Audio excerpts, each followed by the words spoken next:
സാംസ്കാരിക വൈവിധ്യവും ദേശപരമായ അയഞ്ഞ നിലപാടുകളും സാമ്രാജ്യങ്ങൾക്ക് അനുപമമായ സവിശേഷത പകരുകയും ചരിത്രത്തിൻ്റെ നടുവിൽ നിൽക്കാൻ സഹായിക്കുകയും ചെയ്യുന്നു.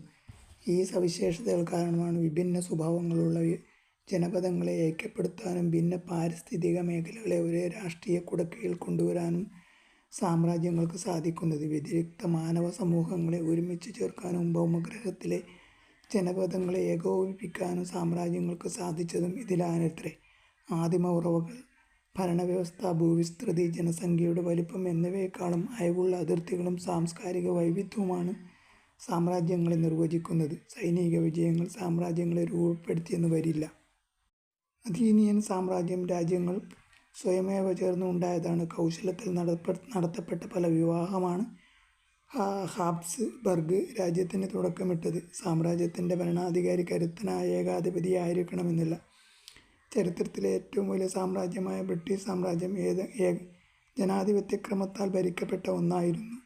ഡച്ച്, ഫ്രഞ്ച്, ബെൽജിയൻ, അമേരിക്കൻ സാമ്രാജ്യങ്ങളും ജനാധിപത്യ ഭരണങ്ങളോടുകൂടിയവ ആയിരുന്നു. ആധുനികതയ്ക്ക് മുൻപുണ്ടായിരുന്ന റോം, കാർത്തേജ്, ഏഥൻസ്, നോവ്ഗോരോദ് തുടങ്ങിയവയും ജനാധിപത്യ ഘടനയോടുകൂടിയ രാജ്യങ്ങളായിരുന്നു. ഭൂവിസ്തൃതിയും മറ്റ് പ്രധാനപ്പെട്ട ചില ദുർബലങ്ങളായ സാമ്രാജ്യങ്ങളും ഉണ്ടായിരുന്നു. അഥീനിയൻ സാമ്രാജ്യം അതിൻ്റെ പ്രതാപകാലങ്ങളിൽ പോലും അത്ര വലിപ്പമില്ലാത്തതും ജനസംഖ്യ ഇന്നത്തെ ഗ്രീസിനേക്കാളും കുറഞ്ഞതുമായിരുന്നു. അസ്ടെക് സാമ്രാജ്യം ഇന്നത്തെ മെക്സിക്കോയേക്കാൾ ചെറുതായിരുന്നു. എങ്കിലും രണ്ട് സാമ്രാജ്യങ്ങളായിരുന്നു. ആധുനിക ഗ്രീസും മെക്സിക്കോയും അതല്ല.